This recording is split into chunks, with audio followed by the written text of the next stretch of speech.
¿Qué pasa cuando el mundo te abandona? Cuando te estás congelando y no encuentras calor. Cuando renuncias a tus creencias y cometes actos inhumanos para sobrevivir. En 1972, un equipo amateur de rugby tuvo la mala suerte de estrellarse en los Andes. Todo por culpa del clima y las malas lecturas de los instrumentos de navegación. El accidente sería representado en documentales, libros y películas, siendo La Sociedad de la Nieve, película estrenada en el 2024, la que usa los nombres verdaderos y nos muestra el suplicio extremo que pasaron los sobrevivientes allá arriba en los Andes.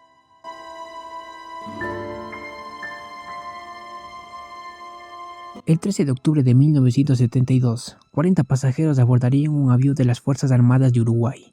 La mayoría de pasajeros serían el equipo de rugby, el resto amigos y familiares. Numa Turcati es el protagonista de la película. Él fue invitado por sus amigos, Alfredo Delgado y Gastón Costimale. Numa era un completo desconocido para el equipo.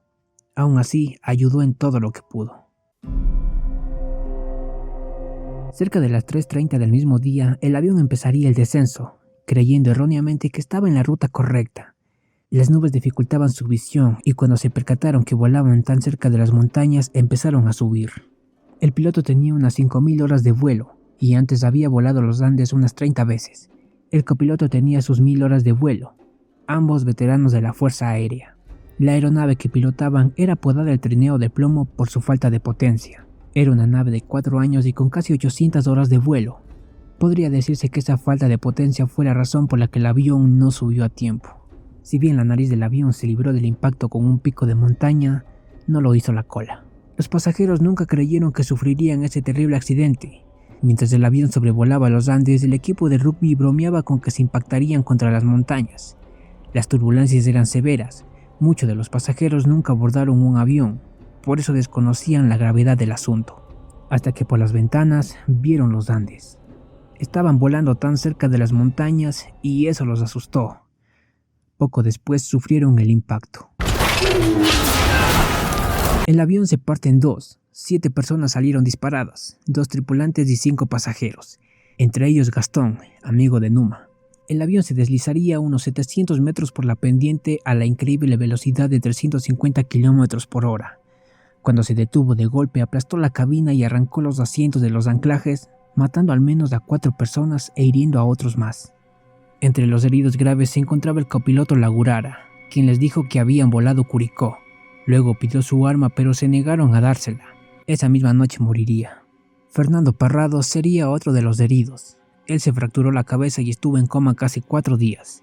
Nando viajaba con su madre y su hermana. Su madre murió en el impacto y su hermana quedó gravemente herida.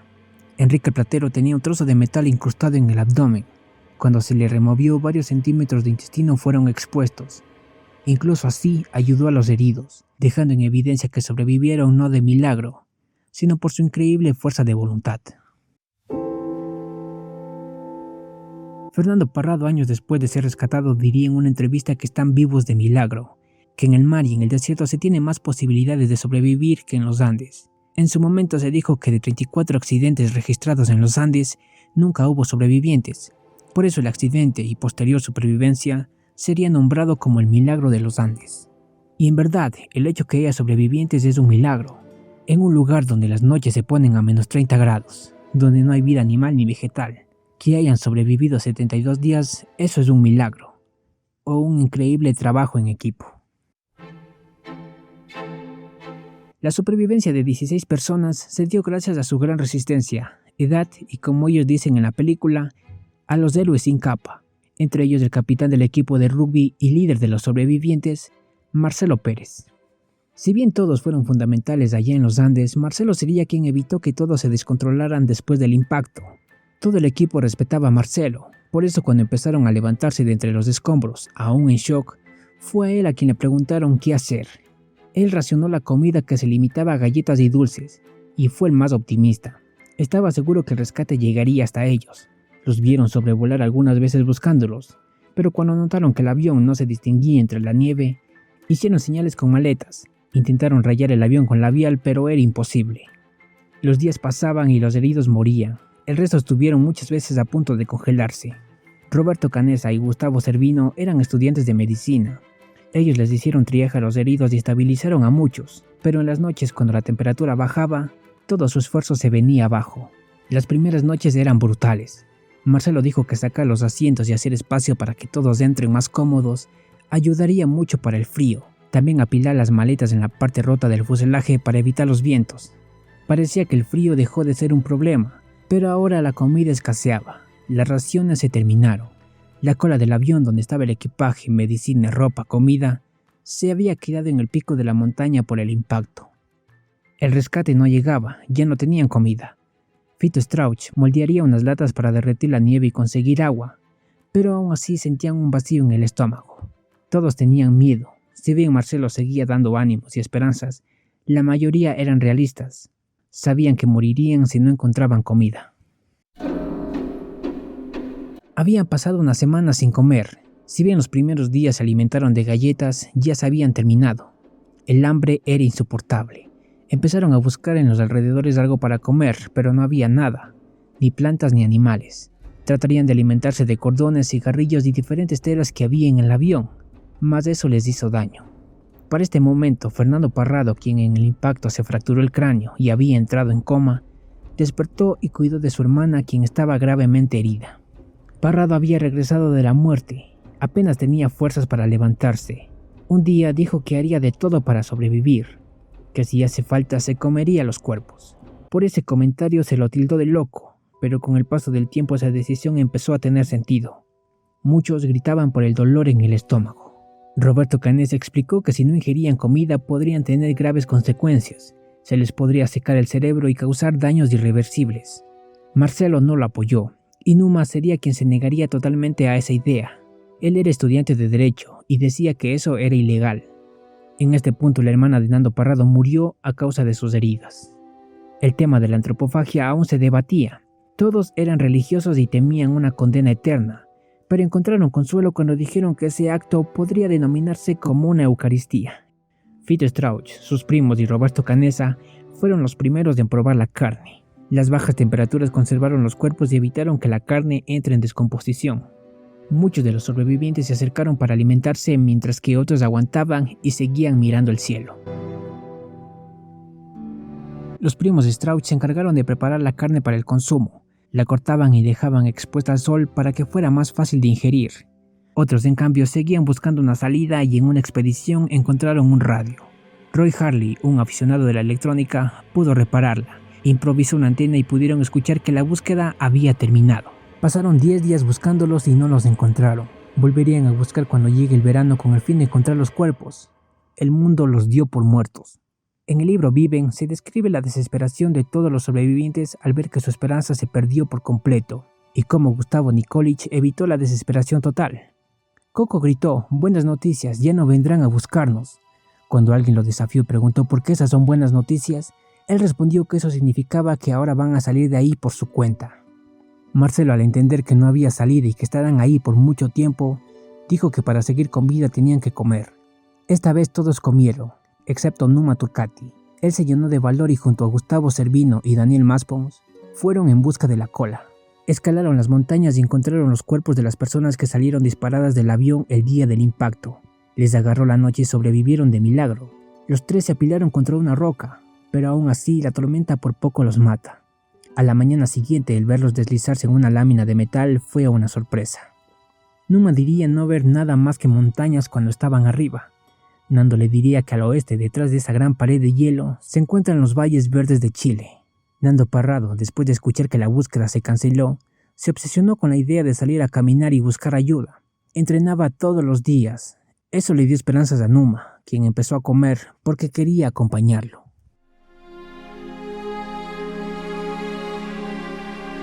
Hubo tormentas por 5 días seguidos. Estaban al borde del verano y los sobrevivientes solo esperaban que pase la ventisca para salir y buscar ayuda. Estaban 17 días en los Andes. Parecía que todo el peligro ya pasó. El frío ya no era un problema. Si bien la comida no era del gusto, ya no tenían ese agujero en el estómago. Todos anhelaban un momento como este, un momento de paz. Eso no les duró. Los vientos aflojaron la nieve, la cual se deslizó y con una fuerte embestida sepultó a los sobrevivientes. Los que pudieron salir por su cuenta ayudaron a quienes quedaron atrapados, solo para darse cuenta que la nieve seguía sepultándolos. El peso de la nieve y la falta de oxígeno hizo que 8 personas murieran. Fue un fuerte golpe a los sobrevivientes cuando se dieron cuenta que Liliana Metol, quien cuidó de ellos como una madre, y el capitán Marcelo Pérez murieron asfixiados. El avión quedó sepultado por 3 días. Dentro, los sobrevivientes sin poder salir morían de hambre, así que empezaron a comerse a sus compañeros recién fallecidos. Numa, en un intento de salir, rompería el cristal de la cabina y sufriría un corte, pero gracias a ello volvieron a sentir el sol en sus caras. El día que se impactaron y fueron a hablar con el piloto, este susurró que habían pasado Curicó. Eso les hizo pensar que tras de esa montaña se encontraban los valles verdes de Chile, que si la escalaban podrían ser rescatados. Hasta ese momento las únicas expediciones que se realizaron fueron para conocer el terreno y buscar la cola. Numa Turcati, Roberto Canessa y Antonio Vicentín fueron los que al principio asumieron las responsabilidades de explorar la zona. Más tarde Nando también se uniría al grupo. La herida de Numa empezaría a complicarse, se infectaría y ya no le permitió salir a caminar. Roberto acompañó a Nando y Tintín a regañadientes. Él perdió las esperanzas y parecía que se quería dejar morir. Nadie más se ofrecía para caminar porque sabían que las duras condiciones de la montaña los matarían. No tenían la capacidad física para esa hazaña. Todos confiaban en Canessa, él era el más rápido del equipo. Nando consiguió que los acompañe al este. Caminaron unas cuantas horas y encontraron la cola.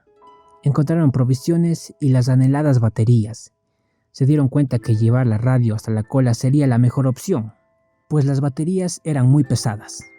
Llevarlas cuesta arriba sería imposible. Le pidieron a Roy que los acompañe para hacer funcionar la radio y pedir ayuda. Cuando recibieron señal parecía que todo salió bien, pero al tener diferentes voltios y ser de diferente corriente, ocurrió un cortocircuito y eso condenó el plan de usar la radio. Antes de volver al avión, Tintín encontró tela aislante, la cual usarían para hacer una bolsa para dormir, y con esta sobreviví las frías noches en la intemperie. Cuando estaban de regreso al avión, una tormenta los alcanzó y casi mata a Roy. Eso demostró que Canessa, Nando y Tintín eran los únicos con la capacidad física para salir y buscar ayuda. Mientras la bolsa de dormir se criaba, escucharon por la radio que la búsqueda se reanudó. Esto hizo que Canessa nuevamente decidiera no acompañar a Nando y Tintín. Roberto dijo mejor esperar en el avión, ¿por qué arriesgarse si la ayuda ya viene? Nando sabía que el rescate podría tardar meses. Esta vez buscaban cuerpos, no sobrevivientes. En esos días Antonio, Rafael Echavarren y Numa Turcati morirían de sepsis por la gangrena de sus heridas. Numa, de 25 años, quien desde el día que se estrellaron ayudó en lo que pudo y organizó expediciones con el fin de buscar las baterías en la cola, murió el día 61, pesando solo 25 kilogramos. Sería la última víctima mortal antes de ser rescatados. En el avión, las últimas palabras de Numa escritas en un papel recorrían mano a mano por cada uno de los sobrevivientes. En la frase, no hay amor más grande que el que da la vida por sus amigos, describió todo lo que se hizo esos 60 días para permanecer con vida. Ahora sería Roberto, Nando y Tintín quienes se la juegan por el equipo. Con una bolsa para dormir y provisiones, los tres escalarían la gran pared de hielo que los separaba de Chile. Recordaron que el piloto dijo que sobrevolaron Curicó, lo que les daba la idea de un viaje de 4 o 5 días. Cuando llegaron a la cima y no vieron más que kilómetros de montañas, se dieron por muertos. Canessa sugirió regresar, pero el entusiasmo de Nando hizo que acordaran que Tintín regresara al avión, dejando sus provisiones para que la comida les alcance por más días.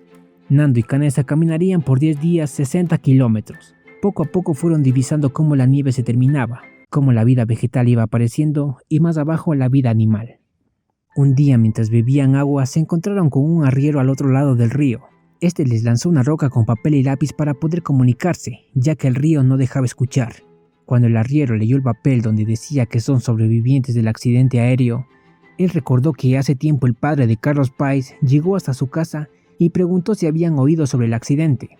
El arriero cabalgó por 10 horas para traer ayuda. Canessa y Nando fueron alojados en una casa donde les sirvieron alimento. El servicio aéreo de rescate recibió la nota de Parrado y el rescate empezó.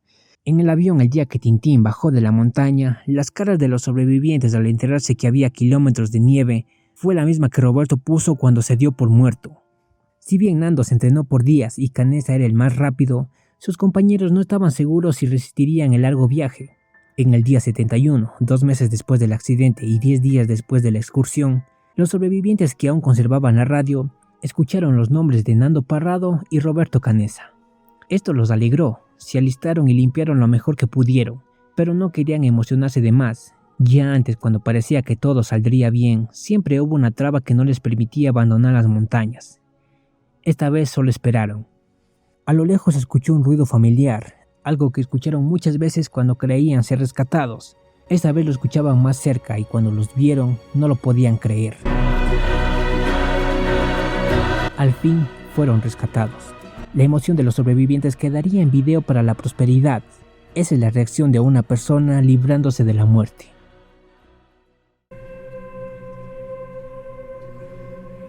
Los sobrevivientes fueron recibidos como héroes. Su historia se contó por todo el mundo. Todos querían ver al grupo de jóvenes que fue capaz de sobrevivir 72 días en los Andes. Querían saber cómo lograron escalar las montañas donde ningún profesional se atreve a escalar, menos sin equipo. Sus cuerpos estaban quemados por el sol, esqueléticos por la desnutrición. Si bien al principio el recibimiento fue sobreacogedor, empezaron a surgir preguntas. ¿Qué pasó en las montañas? ¿Qué comieron esos 72 días? En Montevideo circulaban rumores sobre asesinatos por comida, y los rescatistas tomaron fotografías a una pierna a medio comer en el lugar del accidente. Esta fue retratada en los periódicos y el mundo habló de canibalismo. Los sobrevivientes tuvieron que aclarar que todos estaban de acuerdo en sacrificar su carne en caso de morir y que el resto siga con vida.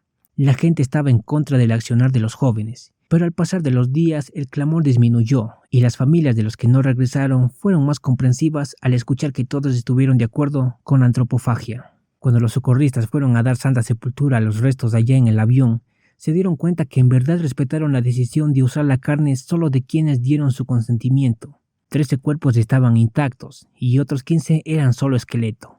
El paso del tiempo y la historia que se cuenta hizo que la zona del accidente se convirtiera en un destino turístico. Gustavo Cervino recolectó cartas y colgantes de quienes se quedaron atrás para que fueran recordados. Un museo, una fundación y ahora esta película preserva el legado del vuelo, la memoria de las víctimas y los sacrificios que muchos de ellos hicieron por el amor hacia un amigo. Hoy 14 de los 16 sobrevivientes aún viven, miran atrás y recuerdan a sus compañeros. Se preguntan por qué no están aquí, por qué no volvieron con ellos.